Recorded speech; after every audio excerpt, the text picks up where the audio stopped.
Hey everyone, this is Jordon Bourgeault from Airbrush, and we are going to take a look at the process that I went through while painting a Venom themed goalie mask. Now at this point, the mask has already been prepped and sanded, it's been primed and based white. We're not going to get into any of that right now because that can be a whole other video. Now I take my paper pre-mask, which is also known as vinyl transfer tape, and I cover the entire mask in it. This allows me to draw whatever design I want on it. I try and take smaller sections of the mask instead of trying to cover the entire side because I find the paper will get wrinkled up and it's harder to work with. So I cut it into just these sort of individual strips, and it's easier to lay out flat and a little more wrinkle free. I also try and keep my overlaps to a minimum. I try and keep them about 1/8 of an inch wide. I find if you go over too far, like 1/4 of an inch, and cut them back, that it doesn't stick very well to itself. Plus then you got to cut through 2 layers when you're cutting your design. Okay, so now I'm going to start drawing out my design.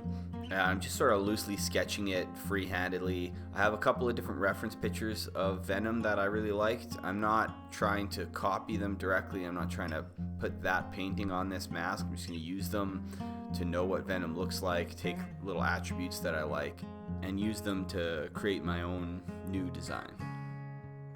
You can also see here that I'm erasing and I'm sort of adjusting things and darkening lines, going over them more and more so I can really refine it. Freehanding, it's going to be pretty loose, so I just kind of keep working it till I'm happy with it. You're going to cut it after, and none of these lines are on the mask, which is the advantage of using the paper pre-mask to draw your designs, so you can kind of erase and readjust all you want.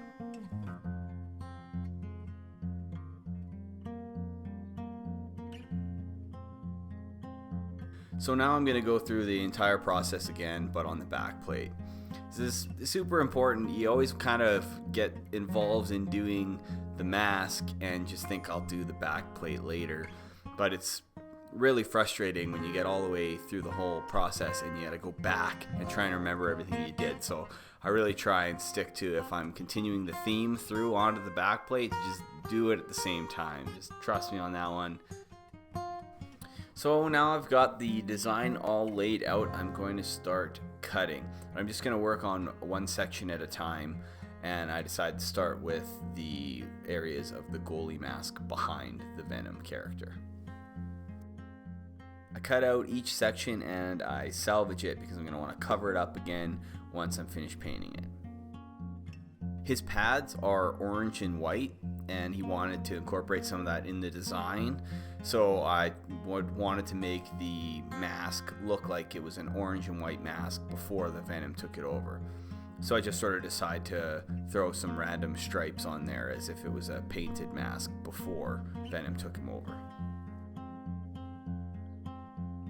I do a fade with the orange, so I start with a lighter color and I mix a few different steps, and I fade towards darker each time. And then to help with the layering, I put a drop shadow behind the stripe, which just sort of helps raise it up a little bit and separate the layers. I then unmask the stripe and start putting drop shadows on all the mask sections. This later will make the Venom parts look more 3D and like they're protruding forward.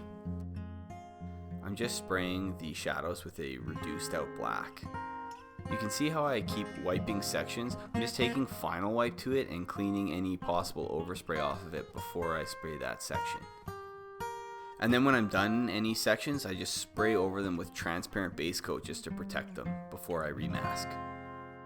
And now I take all of those cut out sections that we saved and I put them all back in.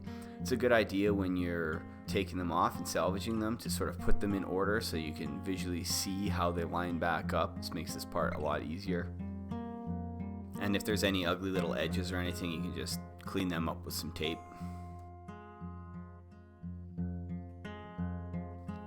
So I now decide to move on to the teeth. When you're doing a mask this style with the paper pre-mask and cutting it out, it doesn't matter what order you do the sections in. I would leave the background till last, but any of the smaller sections inside you can do in any order. I just chose to do the teeth at this point in time. If you look at the board I have off to the side, you'll see I'm laying all the teeth out in order, because otherwise it's going to be very confusing when I go to put them back on. Now I'm spraying the base coat on the teeth, which is sort of a yellowy beige color. I think I mixed about 4 or 5 different color steps for the teeth, working to like a light brown to a bit darker of a brown, adding some more black, and then the last step being all the way black. Each step you go, you use a little bit less and less of the color. You don't want to completely cover up what you did in your last step. So by the final step, when I'm just doing black, I'm using very little of it, just the darkest little sections and corners. And now I come in with some highlights. I'm using all the way white, and then after the white is finished, I hit it with some transparent base coat and start covering the sections back up. You'll be thankful here that you put the sections down in order, otherwise putting them back is very confusing. Now I move on to the eyes. These sections are way easier to cut out than all of those little teeth. For the color, I used one of the reference photos. It's a little more grayed out. I really wanted the colors to be different than the teeth. I did not want to use the same color steps so that the teeth and the eyes look completely different. I mix up a browny red to give the eyes some vein textures. I go back to shading, and I again have about 4 or 5 different color steps, and I'm just sort of like riffing here, just picking darker spots and giving some 3D textures to the eyes. I sort of just move around freely and kind of just freehand in some highs and lows and some darks, and just really create a little more 3D of a look.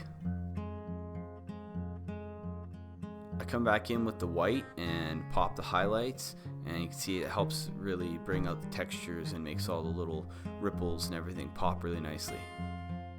Once I'm finished with the section, I spray it with transparent base coat and cover the sections back up. Then move on to the next section, which I decide to do the gums. I have to cut all the little in-between areas between all the little teeth and all around the outsides so that it's all nice and clean, and then I take the pieces off and salvage them again for later. I decided to base the gums with my second color step, then bring the first step back in to build everything up and shape it.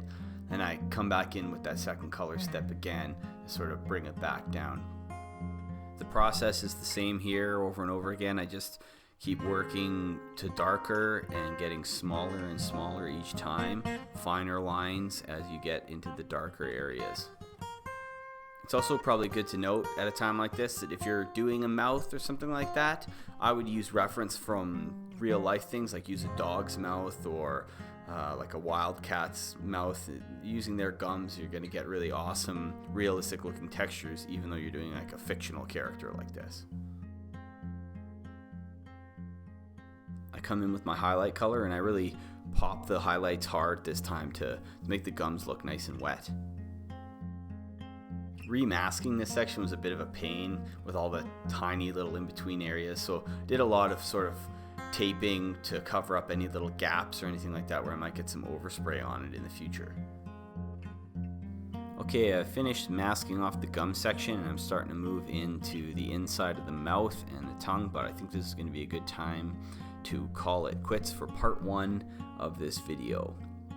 We started with just a blank white mask, and now we're pretty far into it. This is probably even a few days of work. So in part 2 we will resume from the same point and we'll finish her up.